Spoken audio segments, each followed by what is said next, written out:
പ്രിയപ്പെട്ട കുട്ടികളെ, first year ക്ലാസ്സുകളിൽ ഫിസിക്സിലെ 3rd ചാപ്റ്റർ ആരംഭിച്ചിരിക്കുകയാണല്ലോ. ഇലക്ട്രോ മാഗ്നറ്റിക് ഇൻഡക്ഷൻ എന്നതാണ് നമ്മുടെ പുതിയ ചാപ്റ്ററിൻ്റെ പേര്. നമ്മൾ 2nd ചാപ്റ്ററിൽ മാഗ്നറ്റിക് എഫക്റ്റ് ഓഫ് ഇലക്ട്രിക് കറണ്ടിനെ കുറിച്ചാണ് പഠിച്ചത്. അതായത് ഇലക്ട്രിസിറ്റി എങ്ങനെയാണ് മാഗ്നറ്റിക് എനർജി ആയിട്ട് കൺവേർട്ട് ചെയ്യപ്പെടുന്നത് എന്ന് നമ്മൾ മനസ്സിലാക്കി. അതിൻ്റെ അടിസ്ഥാനത്തിലാണ് ഇലക്ട്രോ മാഗ്നറ്റ് വർക്ക് ചെയ്യുന്നത്.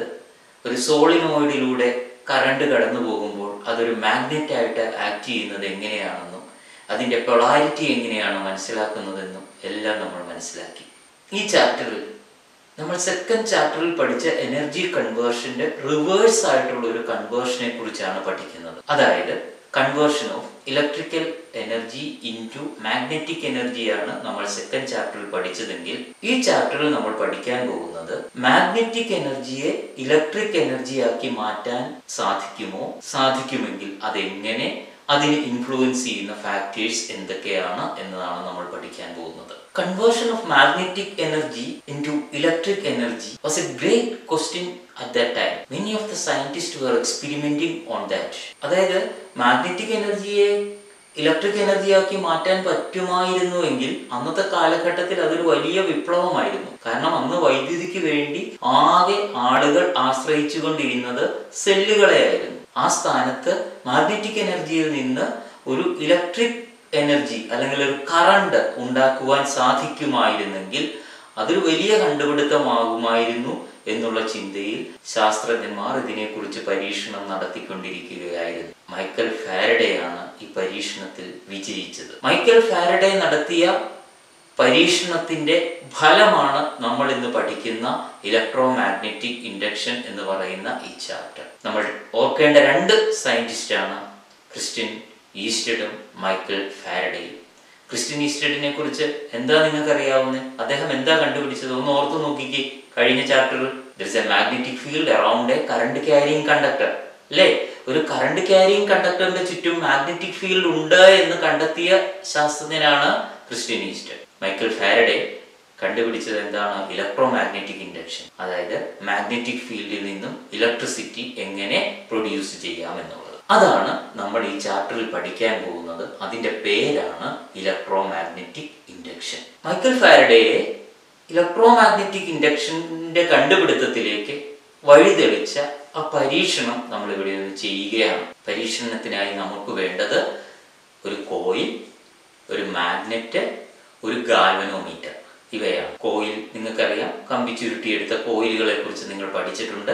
മാഗ്നറ്റ് എന്താണ്, മാഗ്നറ്റിന്റെ നോർത്ത് പോൾ എന്താണ്, സൗത്ത് പോൾ എന്താണ്, ഇതൊക്കെ നിങ്ങൾക്കറിയാം. നിങ്ങൾ കേട്ടിട്ടുണ്ട് എങ്കിലും നിങ്ങൾ നന്നായി പരിചയപ്പെടേണ്ട മറ്റൊരു ഉപകരണമാണ് ഗാൽവനോമീറ്റർ. ഗാൽവനോമീറ്റർ എന്ന് പറഞ്ഞാൽ നമ്മുടെ അമ്മീറ്ററിൽ ഒരു കാര്യം കൂടി കൂട്ടിച്ചേർത്തതാണ്. അമ്മീറ്റർ എന്തിനാ ഉപയോഗിക്കുന്നത്? Ammeter is used to measure electric current. ഒരു സർക്യൂട്ടിലൂടെയുള്ള കറണ്ട് 1 ആംപിയർ ആണോ 2 ആംപിയർ ആണോ എന്നൊക്കെ കണ്ടുപിടിക്കാൻ വേണ്ടിയുള്ള ഉപകരണമാണ് അമ്മീറ്റർ. അമ്മീറ്ററിൽ നമുക്ക് കറണ്ട് എന്തുമാത്രമാണ്, 1 ആംപിയർ ആണോ 2 ആംപിയർ ആണോ, കറണ്ടിന്റെ ക്വാണ്ടിറ്റി മാത്രമേ നമുക്ക് മെഷർ ചെയ്യാനായിട്ട് പറ്റും. കറണ്ടിന്റെ ഡയറക്ഷൻ മെഷർ ചെയ്യാനായിട്ട് പറ്റില്ല. എവിടെ നിന്ന് എങ്ങോട്ടാണ് കറണ്ട് ഫ്ലോ ചെയ്യുന്നതെന്ന് നമുക്ക് കണ്ടുപിടിക്കാനായിട്ട് പറ്റില്ല. Galvanometer is used to measure the direction and magnitude of electric current. Galvanometer നോക്കിയിട്ട് നമുക്ക് ഡയറക്ഷനും കണ്ടുപിടിക്കാം, മാഗ്നിറ്റ്യൂഡും കണ്ടുപിടിക്കാം. അതെങ്ങനെയാണെന്ന് നമുക്ക് ആ എക്സ്പെരിമെന്റ് ചെയ്യുമ്പോൾ മനസ്സിലാവും. അപ്പോൾ ഗാൽവനോമീറ്റർ എന്താണെന്ന് മനസ്സിലാക്കുക. കറണ്ട് മെഷർ ചെയ്യാനും അതിന്റെ ഡയറക്ഷൻ കണ്ടുപിടിക്കാനും ഉപയോഗിക്കുന്ന ഉപകരണമാണ് ഗാൽവനോമീറ്റർ.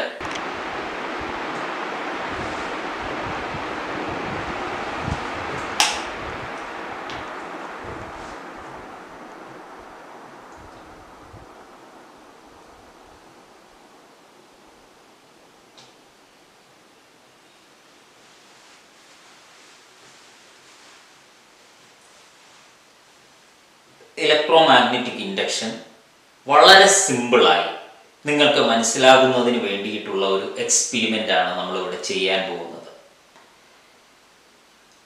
അതിന് വേണ്ടി നമ്മൾ എടുത്തിരിക്കുന്ന 3 ഉപകരണങ്ങളാണ്. ഒന്ന് ഗാൽവനോമീറ്റർ, അടുത്തത് ഒരു കമ്പി ചുരുൾ, ഒരു ചെമ്പ് കമ്പി വെറുതെ നമ്മൾ ചുറ്റിയെടുത്തിരിക്കുന്ന ഒരു കമ്പിച്ചുരുളാണ്. ആ കമ്പിച്ചുരുളിനെ ഗാൽവനോമീറ്ററുമായിട്ട് ബന്ധിപ്പിച്ചിരിക്കുന്നു. ഗാൽവനോമീറ്ററിൽ ഒരു രീതിയിലുള്ള വിഭ്രംശവും ഉണ്ടാകില്ല. നമുക്കറിയാം, വെറുതെ ഒരു കമ്പിച്ചുരുളിനെ നമ്മൾ ഗാൽവനോമീറ്ററുമായിട്ട് ബന്ധിപ്പിച്ചു കഴിഞ്ഞാൽ കമ്പിച്ചുരുളിൽ വൈദ്യുതി ഉണ്ടാകില്ല. There is no deflection in the galvanometer, indicates that there is no current in the coil. ആ കോയിൽ ഒരു കറണ്ട് ഇല്ല. ഓക്കെ, അതാണ് അവിടെ എഴുതിയിരിക്കുന്നത്. അടുത്തതായിട്ട് നമ്മൾ ഇവിടെ ഒരു മാഗ്നറ്റ് എടുത്തിട്ടുണ്ട്. ബാർ മാഗ്നറ്റ് എന്നാണ് ടെക്സ്റ്റ് പറഞ്ഞിരിക്കുന്നത്. കുറച്ചും കൂടി സ്ട്രെങ്ത് ഉള്ള ഒരു മാഗ്നറ്റ് കിട്ടാൻ, നമുക്ക് ഡിഫ്ലക്ഷൻ കുറച്ചും കൂടി കിട്ടാൻ വേണ്ടിയിട്ടാണ് ഞാനൊരു സിലിണ്ടറിക്കൽ ഒരു മാഗ്നറ്റ് എടുത്തിരിക്കുന്നത്. ഇത് നമ്മുടെ സ്പീക്കറിൻ്റെ ഒക്കെ പുറകിലുള്ള മാഗ്നറ്റാണ്. ഇതൊരു മാഗ്നറ്റാണ്. ഓക്കെ, ഈ 3 കാര്യങ്ങളാണ് നമ്മൾ എക്സ്പെരിമെന്റിന് വേണ്ടി എടുത്തിരിക്കുന്നത്: ഗാൽവനോമീറ്റർ, കോയിൽ, മാഗ്നറ്റ്. നമുക്ക് ഈ പരീക്ഷണം ഒന്ന് ചെയ്തു നോക്കാം. ഞാൻ ഈ മാഗ്നറ്റ് കോയിലിന് മുകളിൽ നിശ്ചലമായിട്ട് വയ്ക്കുന്നു. ഗാൽവനോമീറ്ററിലെ റീഡിംഗ് ശ്രദ്ധിക്കുക. The reading in the galvanometer is 0. ഞാൻ ഈ മാഗ്നറ്റിനെ കോയിലിനടുത്തേക്ക് മൂവ് ചെയ്യുകയാണ്. ശ്രദ്ധിക്കുക, ഗാൽവനോമീറ്ററിൽ റൈറ്റ് സൈഡിലേക്ക് ഒരു ഡിഫ്ലക്ഷൻ ഉണ്ടാകുന്നുണ്ട്. ഞാൻ മാഗ്നറ്റ് ഇവിടെ നിശ്ചലമാക്കി വെച്ചിരിക്കുന്നു. ഗാൽവനോമീറ്ററിൽ ഒരു റീഡിങ്ങുമില്ല. ഞാൻ ഈ മാഗ്നറ്റിനെ പുറത്തേക്ക് എടുക്കാൻ പോവുകയാണ്. കണ്ടോ, ഗാൽവനോമീറ്ററിലെ ഡിഫ്ലക്ഷൻ എങ്ങോട്ടാണ്? ലെഫ്റ്റിലേക്കാണ്. അതായത് മാഗ്നറ്റ് ഇവിടെ വെക്കുന്നു. Magnet and coil are stationary. There is no deflection in the galvanometer. Magnet ഇങ്ങോട്ട് കൊണ്ടുവരുന്നു. There is a deflection in the galvanometer towards right side. Galvanometer ഞാൻ പുറത്തേക്ക് എടുക്കുന്നു. ഗാൽവനോമീറ്ററിൽ ഡിഫ്ലക്ഷൻ ഉണ്ടാകുന്നു. എങ്ങനെയാണ്? ഓപ്പോസിറ്റ് സൈഡിലേക്ക്. ഇപ്പോൾ ഡിഫ്ലക്ഷൻ ഉണ്ടാകുന്നു. ഇപ്പോൾ ഇത് സ്റ്റേഷനറി ആയിട്ട് വെക്കുമ്പോൾ there is no deflection. പുറത്തേക്ക് എടുക്കുമ്പോൾ deflection is in the opposite direction. അടുത്തതായി ഞാൻ ഈ മാഗ്നറ്റ് ഇവിടെ സ്റ്റേഷനറി ആക്കി വെക്കുകയാണ്. എന്നിട്ട് ഞാൻ കോയിൽ ഇങ്ങോട്ട് കൊണ്ടുവരുന്നു. കോയിൽ കൊണ്ടുവന്നപ്പോൾ there is deflection towards the right side in the galvanometer. ഈ കോയിലും മാഗ്നറ്റും സ്റ്റേഷനറി ആക്കി വെക്കുന്നു. there is no deflection. ഈ കോയിൽ ഞാൻ പുറത്തേക്ക് എടുക്കുന്നു. പുറത്തേക്ക് എടുക്കുമ്പോൾ there is deflection in the galvanometer towards left side. കൊണ്ടുവരുമ്പോൾ റൈറ്റ് സൈഡ്, പുറത്തേക്ക് എടുക്കുമ്പോൾ ലെഫ്റ്റ് സൈഡ്.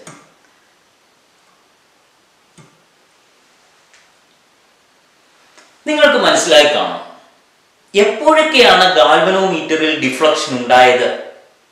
ഇങ്ങനെ ഇരിക്കുമ്പോൾ ഡിഫ്ലക്ഷൻ ഉണ്ടായില്ല. ഇങ്ങനെ അകന്നിരിക്കുമ്പോഴും ഡിഫ്ലക്ഷൻ ഉണ്ടായില്ല. അടുത്തേക്ക് കൊണ്ടുവന്നപ്പോഴും മാറിയപ്പോഴും. ഇങ്ങനെ ഈ ഗാൽവനോമീറ്ററിൽ ഡിഫ്ലക്ഷൻ ഉണ്ടായത് കോയിലോ മാഗ്നറ്റോ ചലിക്കുമ്പോൾ മാത്രമാണ്. കോയിലോ മാഗ്നറ്റോ ചലിക്കുമ്പോൾ മാത്രമാണ്. കോയിലും മാഗ്നറ്റും ചലിക്കുമ്പോൾ എന്താ സംഭവിക്കുന്നത്? മാഗ്നറ്റിന് ചുറ്റും മാഗ്നറ്റിക് ഫ്ലക്സ് ഉണ്ട്. അത് കോയിലിന് സമീപം ചലിക്കുമ്പോൾ കോയിലുമായിട്ട് കണക്ട് ചെയ്യുന്ന മാഗ്നറ്റിക് ഫ്ലക്സ് ചേഞ്ച് ചെയ്യുന്നു. അപ്പോൾ മാത്രമാണ് EMF ഇൻഡ്യൂസ് ചെയ്യുന്നത്.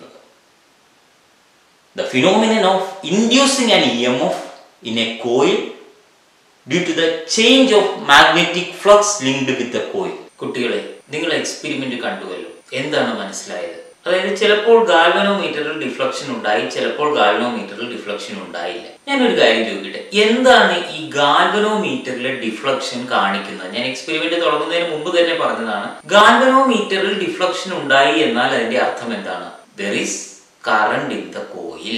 കറണ്ടിന്റെ ഡിറക്ഷനും മാഗ്നിറ്റ്യൂഡും മെഷർ ചെയ്യാനുള്ള ഉപകരണമാണ് ഗാൽവനോമീറ്റർ എന്ന് നമ്മൾ മുമ്പേ പറഞ്ഞു കഴിഞ്ഞു. അപ്പൊ ഗാൽവനോമീറ്ററിൽ ഡിഫ്ലക്ഷൻ ഉണ്ടായി എന്നതിന്റെ അർത്ഥം there is current in the coil.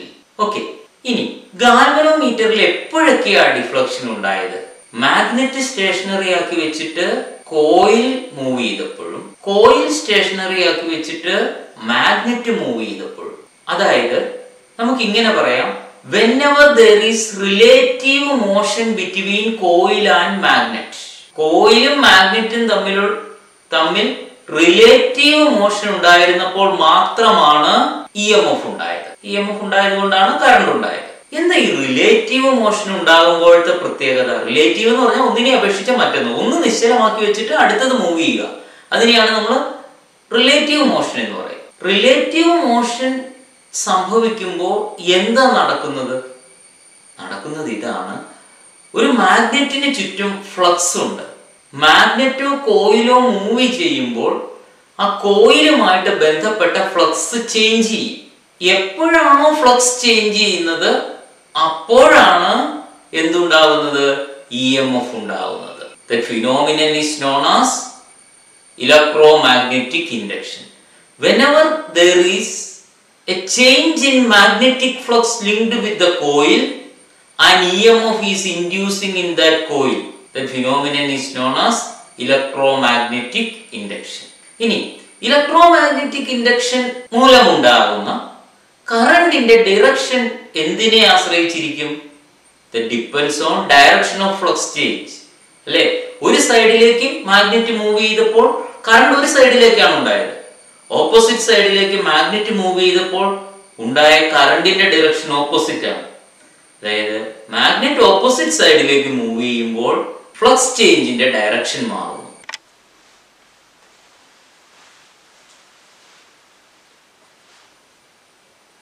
Electromagnetic induction മൂലം ഇൻഡ്യൂസ് ചെയ്യപ്പെടുന്ന EMFന്റെ അളവിനെ ഇൻഫ്ലുവൻസ് ചെയ്യുന്ന ഫാക്ടേഴ്സ് ഏതൊക്കെയാണ് എന്ന് കണ്ടുപിടിക്കുന്നതിന് വേണ്ടിയിട്ടുള്ള ഒരു എക്സ്പെരിമെന്റ് ആണ് ഇനി നമ്മൾ ചെയ്യാൻ പോകുന്നത്. അതിനുവേണ്ടി നമ്മൾ എടുത്തിരിക്കുന്നത് ഒരു ഗാൽവനോമീറ്റർ, 2 കോയിലുകൾ. ഇതിലെ നമ്പർ ഓഫ് ടേൺസ് കുറവാണ്, ഇതിലെ നമ്പർ ഓഫ് ടേൺസ് കൂടുതലാണ്. നമ്പർ ഓഫ് ടേൺസ് കുറഞ്ഞതും കൂടിയതുമായിട്ടുള്ള 2 കോയിലുകൾ, 2 മാഗ്നറ്റ്. അതിൽ ഇത് 3 റിംഗ് മാഗ്നറ്റ് ചേർന്നതാണ്. ഇതിന്റെ സ്ട്രെങ്ത് ഓഫ് മാഗ്നറ്റിക് ഫീൽഡ് അല്പം കൂടുതലാണ്, ഇതിന്റെ സ്ട്രെങ്ത് ഓഫ് മാഗ്നറ്റിക് ഫീൽഡ് കുറവാണ്. മാഗ്നറ്റിക് സ്ട്രെങ്ത് കുറഞ്ഞ ഒരു മാഗ്നറ്റ്, കൂടിയ ഒരു മാഗ്നറ്റ്, നമ്പർ ഓഫ് ടേൺസ് കുറഞ്ഞ ഒരു കോയില്, നമ്പർ ഓഫ് ടേൺസ് കൂടിയ ഒരു കോയില്, അതുപോലെ തന്നെ ഒരു ഗാൽവനോമീറ്റർ. നമുക്ക് നമ്പർ ഓഫ് ടേൺസ് കുറഞ്ഞ കോയിലും ഈ ഗാൽവനോമീറ്ററുമായിട്ട് കണക്ട് ചെയ്തിരിക്കുന്നു. എന്നിട്ട് നമ്മൾ ഈ മാഗ്നറ്റ് എടുത്തിരിക്കുന്നു. ഇതിന്റെ മാഗ്നറ്റിക് ഫീൽഡ് സ്ട്രെങ്ത് കുറഞ്ഞ ഒരു മാഗ്നറ്റ് ആണ്. മാഗ്നറ്റിക് ഫീൽഡ് സ്ട്രെങ്ത് കുറഞ്ഞ ഒരു മാഗ്നറ്റ് നമ്മൾ ഇതിന്റെ അടുത്തേക്ക് കൊണ്ടുവന്നപ്പോൾ ഗാൽവനോമീറ്റർ നോക്കൂ, ചെറിയൊരു ഡിഫ്ലക്ഷൻ ഉണ്ടായി. പുറത്തേക്ക് എടുക്കുമ്പോഴും ചെറിയ ഡിഫ്ലക്ഷൻ ഉണ്ടാകും. ശ്രദ്ധിക്കുക, ഗാൽവനോമീറ്ററിൽ ഉണ്ടാകുന്ന ഡിഫ്ലക്ഷന്റെ അളവ് ശ്രദ്ധിക്കുക, വളരെ കുറവാണ്. ഓക്കെ, ഞാൻ അടുത്ത മാഗ്നറ്റ് എടുക്കുന്നു. മാഗ്നറ്റിന്റെ ഫീൽഡ് സ്ട്രെങ്ത് കൂടിയ, മാഗ്നറ്റിക് സ്ട്രെങ്ത് കൂടിയ ഒരു മാഗ്നറ്റ് ആണ് എടുത്തിരിക്കുന്നത്. ഇപ്പോൾ ഉണ്ടാകുന്ന ഡിഫ്ലക്ഷൻ ശ്രദ്ധിക്കുക. ആദ്യം വളരെ ചെറിയൊരു ഡിഫ്ലക്ഷനേ ഉണ്ടായുള്ളൂ. ഇപ്പോൾ ഉണ്ടാകുന്ന ഡിഫ്ലക്ഷൻ എന്താണ്? വളരെ വലിയ ഒരു ഡിഫ്ലക്ഷൻ ഉണ്ടാകുന്നു. 10 വരെ അങ്ങോട്ടും ഇങ്ങോട്ടും 10 മില്ലി ആംപിയർ വരെ പോകുന്നുണ്ട്.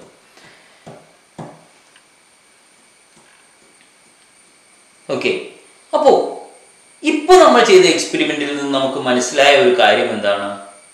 ഉണ്ടാകുന്ന EMFനെ ഇൻഡ്യൂസ് ചെയ്യുന്ന ഒരു ഫാക്ടറാണ് strength of magnetic field. Strength of magnetic field കുറവായിരുന്നപ്പോൾ EMF കുറവായിരുന്നു. സ്ട്രെങ്ത് ഓഫ് മാഗ്നറ്റിക് ഫീൽഡ് കൂടുതലായപ്പോൾ EMF കൂടുതലാണ്. ഇപ്പോൾ EMFനെ ഇൻഡ്യൂസ് ചെയ്യുന്ന ഒരു ഫാക്ടറാണ് സ്ട്രെങ്ത് ഓഫ് മാഗ്നറ്റിക് ഫീൽഡ്. ഇനി വേറൊരു കാര്യം നമുക്ക് നോക്കാം, സ്പീഡ് ഓഫ് മൂവ്മെന്റ്. ഇത് ഞാൻ വളരെ പതുക്കെ മൂവ് ചെയ്യുന്നു, EMF ഉണ്ടാകുന്നത് ശ്രദ്ധിക്കുക, വളരെ കുറച്ചുണ്ടാകും. ഞാൻ ഇത്തിരി സ്പീഡിൽ മൂവ് ചെയ്യുന്നു. സ്പീഡിൽ മൂവ് ചെയ്യുമ്പോൾ ഉണ്ടാകുന്ന EMFന്റെ അളവ് കൂടുതലാണ്. ഇത് ഞാൻ മാഗ്നറ്റ് തന്നെ മൂവ് ചെയ്യണമെന്നില്ല. മാഗ്നറ്റ് നിശ്ചലമാക്കി വെച്ചിട്ട് കോയിൽ മൂവ് ചെയ്താലും എന്തുണ്ടാകുന്നുണ്ട്? EMF ഉണ്ടാകുന്നു. ഇവിടെ ശ്രദ്ധിക്കുക, പതുക്കെ മൂവ് ചെയ്യുമ്പോൾ വളരെ കുറച്ച് EMF ഉണ്ടാകുന്നുള്ളൂ. സ്പീഡ് ഓഫ് മൂവ്മെന്റ് കൂടിക്കഴിഞ്ഞാൽ EMFന്റെ അളവ് എന്താണ്? കൂടുതലാണ്. ഇതിവിടെ വെക്കുന്നു. പതുക്കെ മൂവ് ചെയ്യുമ്പോൾ EMFന്റെ അളവ് കുറവാണ്. Speed of movement of either coil or magnet increase ചെയ്യുമ്പോഴത്തേക്കും strength of current also increases. നമ്മൾ രണ്ടാമത്തെ ഫാക്ടർ പഠിച്ചു കഴിഞ്ഞു. ഫസ്റ്റ് ഫാക്ടർ ഏതായിരുന്നു? Strength of magnetic field. Second factor speed of movement of coil or magnet.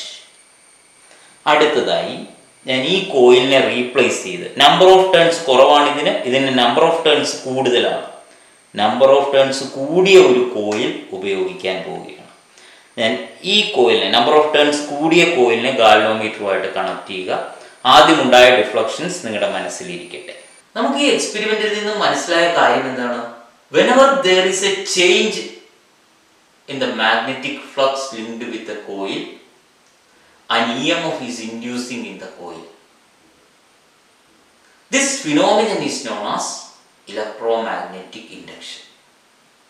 അതായത് ഒരു കോയിലുമായിട്ട് കണക്ട് ചെയ്യുന്ന അല്ലെങ്കിൽ ഒരു കോയിലുമായിട്ട് ബന്ധപ്പെട്ട മാഗ്നറ്റിക് ഫ്ലക്സ് നോർത്ത് പോളിൽ നിന്ന് ആരംഭിച്ച് സൗത്ത് പോളിൽ അവസാനിക്കുന്ന മാഗ്നറ്റിക് ഫ്ലക്സ് ലൈൻസിന്റെ ഗ്രൂപ്പിനെയാണ് നമ്മൾ എന്തെന്ന് വിളിക്കുന്നത്? Magnetic flux. കോയിലുമായിട്ട് കണക്ട് ചെയ്യുന്ന മാഗ്നറ്റിക് ഫ്ലക്സ് എപ്പോഴൊക്കെ ചേഞ്ച് ചെയ്യുന്നു അപ്പോഴൊക്കെ കോയിലിൽ ഒരു EMF ഇൻഡ്യൂസ് ചെയ്യപ്പെടുന്നുണ്ട്. That phenomenon is known as electromagnetic induction. ശരിയല്ലേ? കോയില് സ്റ്റേഷനറി ആയിട്ടിരിക്കുന്നു, മാഗ്നറ്റ് സ്റ്റേഷനറി ആയിട്ടിരിക്കുന്നു, മാഗ്നറ്റിക് ഫ്ലക്സ് ചേഞ്ച് ചെയ്യുന്നില്ല. മാഗ്നറ്റ് കോയിലിന് അടുത്തേക്ക് മൂവ് ചെയ്യുന്നു, മാഗ്നറ്റിക് ഫ്ലക്സ് ചേഞ്ച് ചെയ്യുന്നു. കോയില് മാഗ്നറ്റിൽ നിന്നും പുറത്തേക്ക് മൂവ് ചെയ്യുന്നു, മാഗ്നറ്റിക് ഫ്ലക്സ് ചേഞ്ച് ചെയ്യുന്നു. എപ്പോഴാണോ ഇവ തമ്മിലൊരു റിലേറ്റീവ് മോഷൻ ഉള്ളത്, കോയില് സ്റ്റേഷനറി ആക്കി വെച്ചുകൊണ്ട് മാഗ്നറ്റ് മൂവ് ചെയ്താലും മാഗ്നറ്റ് സ്റ്റേഷനറി ആക്കി വെച്ചുകൊണ്ട് കോയിൽ മൂവ് ചെയ്താലും ഈ രണ്ട് അവസരത്തിലും മാത്രമാണ് EMF ഇൻഡ്യൂസ് ചെയ്യപ്പെടുന്നത്. കാരണം ഈ രണ്ട് അവസരങ്ങളിലും മാത്രമാണ് ഫ്ലക്സ് ചേഞ്ച് ചെയ്യപ്പെടുന്നത്. കോയിലുമായിട്ട് കണക്ട് ചെയ്യുന്ന ഫ്ലക്സ് ചേഞ്ച് ചെയ്യുന്നത്. കോയിലുമായിട്ട് കണക്ട് ചെയ്യുന്ന ഫ്ലക്സ് എപ്പോഴൊക്കെ ചേഞ്ച് ചെയ്യുന്നു ആ സമയത്തൊക്കെ ഒരു EMF കോയിലിൽ ഇൻഡ്യൂസ് ചെയ്യപ്പെടുന്നുണ്ട്. That phenomenon is known as electromagnetic induction. The current thus formed is induced current. The voltage induced is induced voltage or induced EMF.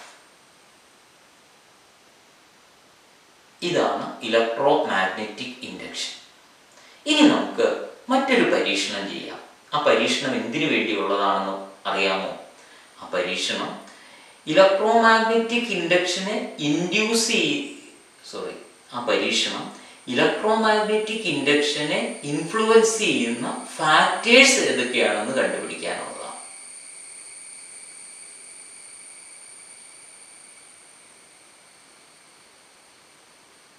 ഈ എക്സ്പെരിമെന്റിൽ നിന്നും നമുക്കൊരു കാര്യം മനസ്സിലായി.